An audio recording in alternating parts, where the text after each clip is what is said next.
Sup guys, it's Alex here, and welcome back to another edition of the Bracketology update. This one is for February 19th, and we had a crazy weekend of college basketball and a crazy week of college basketball. We had that game of the year between Auburn and Alabama, Auburn winning on the road. And if you watch my NCAA Basketball 10 simulation, it got it right. Auburn went on the road and beat Alabama. I think my simulations have been on fire this year. I think we're, 4 out of 5 correct, maybe even 5 out of 5 correct on those simulations. Absolutely crazy with upsets mixed in there, like USC over Illinois.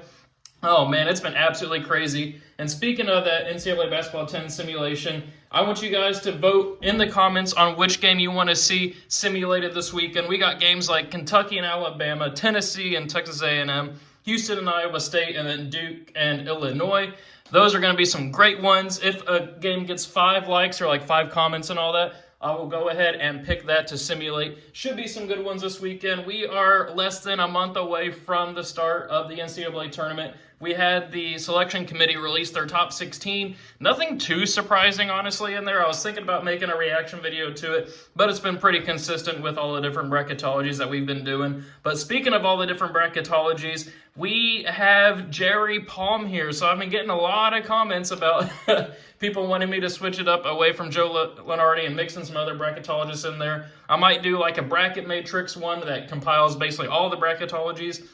I could do other ones. If you want to see me do somebody specific, comment that down below. But Jerry Palm is the other kind of big guy. I guess maybe Ken Palm or Bleacher Report and stuff like that too. But taking a look here at Jerry Palm's bracketology, a couple bubble items here. He has the last 4 in as Texas, which I get. BYU, which I get. Obviously BYU. I should have mentioned it at the top of the video, but I don't know what the heck is going on with Kansas right now. I've had them losing in the first round in my last few bracketologies to Arkansas State in a 5 versus 12 or a 4 versus 13, depending on which bracketology it is. But Kansas lost on the road to Utah on Saturday. I lost a lot of money betting on that one. But then they lost by 34 last night, I believe. I think it was 91-57 to BYU. Bill Self said this team has to spend a day away from each other. Not good vibes at all. Maybe that's what flips the script for them, but they are in shambles right now, and a great win for BYU in the Big 12. And we also have West Virginia, who's on the cut line now after being, a 7 or 8 seed earlier in the season. But anyway, even if they make the tournament, that is a great season for them. They didn't have very high preseason expectations with the first-year head coach and the season they had last year. And then Arkansas is the last 4 in. First 4 out are Georgia, Indiana, Xavier, and North Carolina. So some pretty interesting brackets here. You can kind of see how everybody gets paired up here. He does have Wisconsin as a 2 seed and Texas A&M as a 2 seed. I feel like those two teams are playing pretty good basketball. I don't know if I would put them necessarily as 2s. Iowa State as a 3 looks pretty appealing. You got Michigan now up to the 3 line as well. I might even go with Purdue. I was going to make the case for Texas Tech, but they went and lost to TCU, so they're back on the 3 line for the time being. But some pretty interesting bracketology here. And speaking of bracketology, as you guys know, every time I go through one of these videos, I go to the vertex42.com, download their Excel template, and put it here. I'm getting a lot of requests to see if I can link it. You can't link files in the YouTube description, unfortunately. I really want to share it with you guys. Maybe there's a site that I can link it to or something like that, but it's just the easiest process right now. Also looking for ways to make this more visually appealing. I get it, and you're just looking at a screen and me filling out an Excel file as we do it. So if you have any suggestions about sites, I know Brackify, if you were here for the Brackify days, that's 5 years ago or something like that right now. That was a lot more visually appealing, but let me know if there's something else that you guys have found that would be easier for me to do, maybe with some more colors and pictures and all that fun stuff instead of just staring at a screen. But anyway, let's go ahead and get into our predictions based off of what I think is going to happen if the tournament were to be held today. We'll start here with the top left regional. Obviously, Auburn's going to beat the winner of American and Southern. Creighton finally hit a roadblock over the last week. They finally took a conference loss after taking, a 10-game win streak, something like that. But I do think they'll handle business against Utah State. I'm just not sold on Utah State. I've said it in the last few bracketologies. They're 20-3. They did lose against New Mexico this weekend. Give me Creighton in that one. And then give me George Mason. In the last few bracketologies, I've had George Mason pulling off first-round upsets, and I'm going to do it again here against Kansas. talked about them a couple of minutes ago. I won't go too much further there. Then Arkansas State, I would love to have them upset St. John's, but St. John's is just doing too well right now. I got to give them the victory over Arkansas State. Maybe if Arkansas State was paired up with somebody else, I would pick them there. But then I'm going to go with Drake here upsetting Mississippi State. Mississippi State coming off a strong win against Texas A&M at home, so I do have to give them credit there. But Drake, I feel like, is a team that can make a run in the tournament. Give me them pulling off the 11-6 upset. And then we'll have Purdue here moving on past Chattanooga. Maryland beating San Diego State. I'm just not a San Diego State believer this year. And then we'll have Texas A&M moving on past Norfolk State.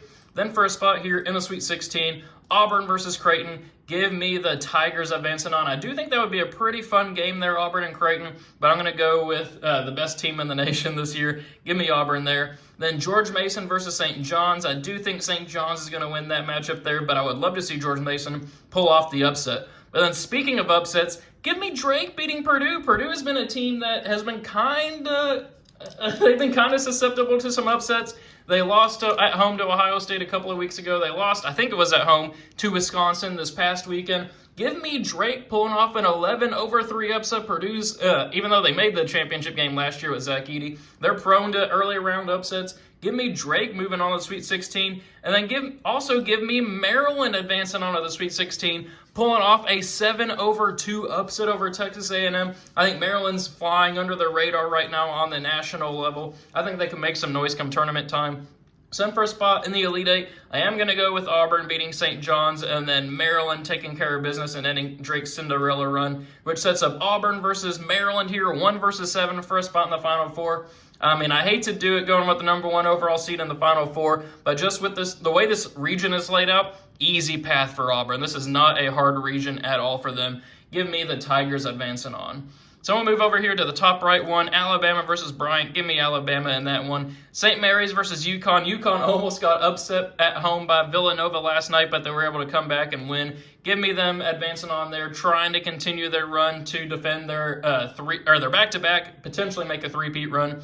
Missouri versus UC San Diego. UC San Diego, I got to give them their props, but I think that Missouri is going to win that one there, and then Michigan State will take care of business against Jacksonville State.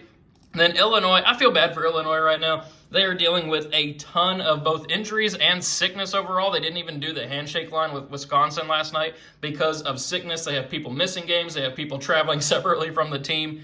I feel bad for them. Their vibes are just not good with them right now, even in games lately to where they have been healthy. They haven't been playing too well. Give me the winner of West Virginia and Arkansas beating them in the first round there. Then we'll have Texas Tech here beating South Dakota State. Louisville taking care of business against Ohio State. That would be a pretty fun 7-10 matchup to watch. And then we'll have Tennessee moving on past Towson. Though Towson I think they'll cover the spread in that one, but they won't be able to beat Tennessee outright. Then for a spot in the Sweet 16, Alabama versus UConn. UConn's run for a three-peat is going to come to an end. They're just not that good of a team this year. Give me Alabama advancing on. And then we'll have Michigan State here moving on past Missouri. I really like Missouri this year. I had them, in the Final Four in the last Bracketology? Elite Eight, something like that. But paired up here against Michigan State, give me Sparty advancing on there. And then also give me the winner of Arkansas and West Virginia to move on past Texas Tech. We got two 11s moving on to the Sweet 16 over Texas Tech here. Texas Tech has been playing pretty good basketball lately. Did just lose to TCU. I think it was a double overtime game this past weekend against Arizona State at home. There could be some trouble in the water there, but give me an 11-3 upset, and then give me Tennessee here moving on past Louisville. I think Louisville could win that game if their hot shooting continues like they've been shooting all season, but I just think Tennessee's defense is going to hold them down for a win there. So for a spot in the Elite Eight, Alabama versus Michigan State. Give me Michigan State pulling off the 4-1 upset. This is not to discredit Alabama or disrespect them at all. Great season for them, deserving of the number 2 overall seed in the tournament. But I just like Tom Izzo and Michigan State a lot this year. Give me them in the 4-1 upset where they will face Tennessee, who I do think would take care of business against the winner of Arkansas and West Virginia. And then give me Tennessee here advancing on to the Final Four. I think that would be their first ever Final Four. They just have some of the best defense in the nation. Give me Tennessee there advancing on. So we'll move on here to the bottom right regional. Duke will take care of business against the winner of Quinnipiac and Southeast Missouri. Then give me Baylor here taking care of business against Nebraska in an old Big 12 matchup there. Then give me McNeese pulling off the 12/5 over UCLA. UCLA lost at home to Minnesota last night. UCLA vibes could be a little off with them. And, of course, McNeese, one of the best sleeper teams in the nation this year come tournament time. Give me the 12/5 upset. Kentucky will handle business against Akron. Then give me Clemson to beat the winner of BYU in Texas, which I think would be BYU at this point. Then I think Michigan will take care of business here against Lipscomb. Oklahoma, I've been saying it. I just don't believe in Oklahoma at all. I bet against them to make the NCAA tournament. I think that they're going to fall out by the time that the NCAA tournament rolls around, and they've been struggling mightily in SEC play. Give me Oregon to pull off the 7/10. And I'm not a big proponent of Oregon this year, but paired up against Oklahoma, give me the Ducks there. And then we'll have Houston moving on past Montana. Send for a spot here in the Sweet 16. Duke versus Baylor. That would be, in the preseason, that would probably be like a national championship game, Final Four game for sure. But here we see it in the second round. Just kind of tells you the season Baylor's been having. Give me Duke there, moving on past Baylor. Then we're going to have Kentucky here, moving on past McNeese. I don't see Kentucky getting upset there by McNeese. Clemson versus Michigan. Give me 3-seed Clemson, or not 3-seed Clemson, 3-seed Michigan. That would be a fun game to watch. That'd be a great football game to watch too, but now maybe they might be basketball schools. And then we'll have Houston here moving on past Oregon. Then for a spot in the Elite Eight, these two teams played earlier in the season, Duke and Kentucky. Kentucky's one of those inconsistent teams this year. They have, I think it's tied for the most AP top 10 wins this year, but they also just can't beat unranked teams like they lost to Texas this past week, and you have Ohio State, Vanderbilt, whatever you want to call them, Arkansas. But give me Kentucky pulling off the 4/1 upset here, taking care of business again like they did earlier in the season and beating Duke and Cooper Flag. Then we'll have Michigan versus Houston. Give me Houston moving on there past Michigan. That would be a fun matchup there. And then give me Houston moving on past Kentucky. I would love to pick my Kentucky Wildcats to advance on there to the Final Four, but give me Houston moving on to the Final Four there over Kentucky. I just think Houston's playing great basketball lately.